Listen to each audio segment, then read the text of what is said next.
Hey guys, welcome back to my channel. Before we get started, I have to tell you guys what happened at school today. So I was reading a book called Everyone Loves Bacon, and in the book, at the end of the book, all you see is a fork going for the bacon, and then on the plate you see bacon crumbs. And so I said, well, where do you think he went? That was the wrong question to ask. They said, hell.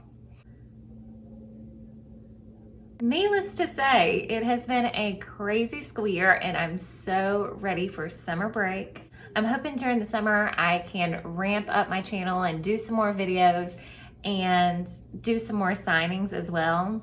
So today we're going to be talking about 3 steps that you guys can take to avoid being sued. Someone recently wrote on one of my videos that they were terrified of being sued, and that's exactly how I felt when I was first getting started.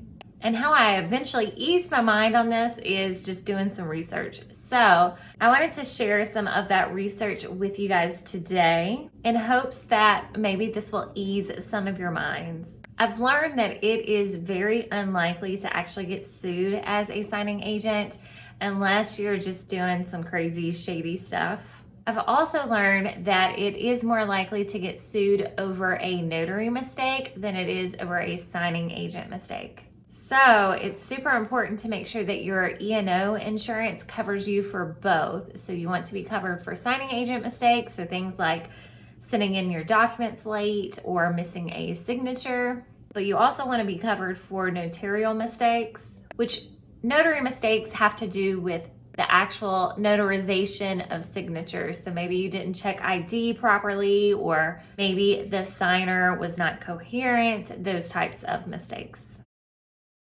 So step number 1 is to make sure the signer is aware and willing to sign.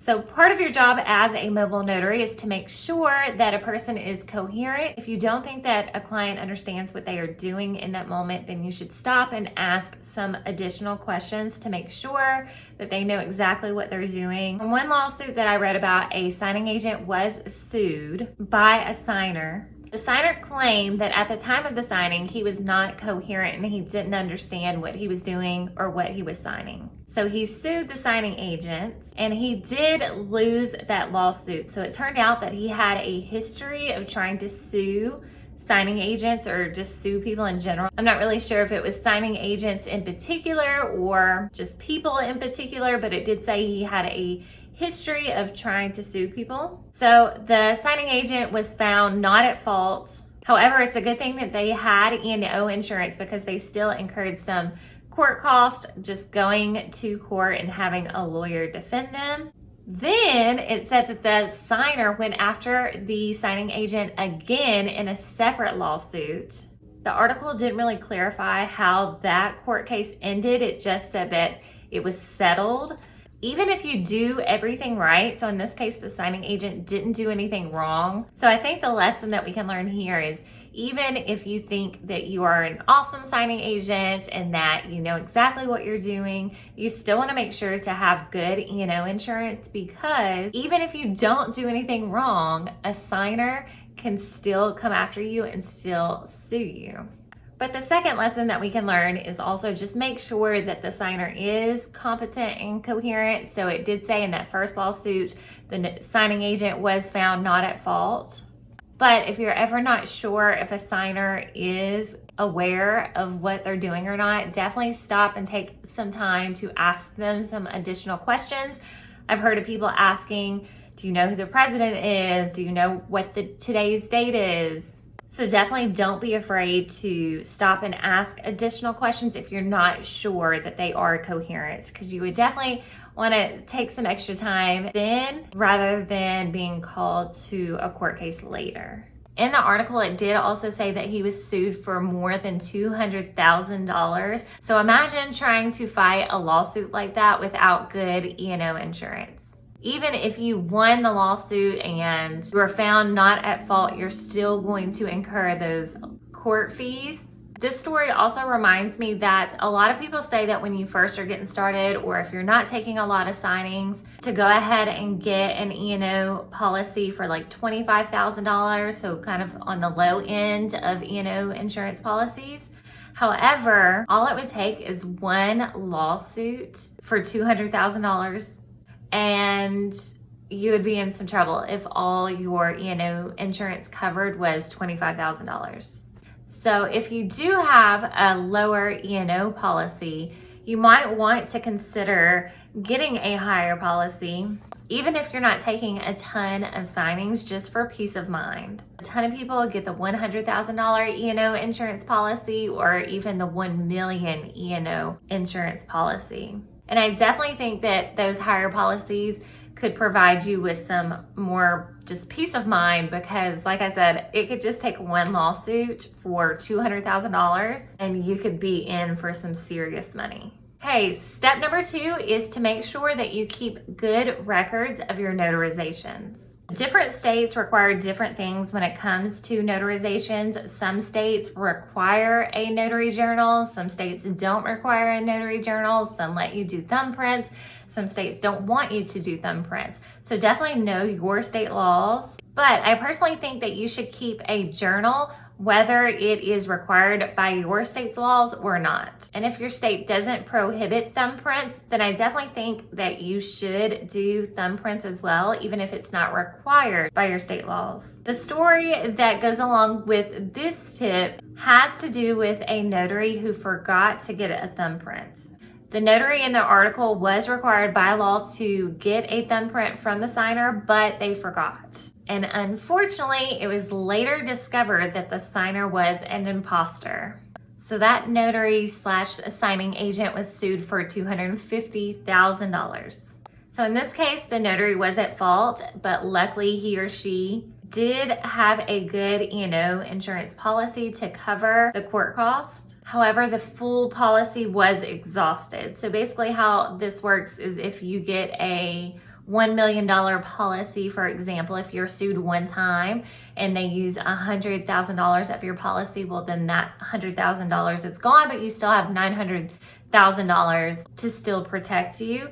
So in this case, again, notary was sued for $250,000 and all of it was used. So if you are sued for more than what your policy is, you do have to come out of pocket for the additional cost.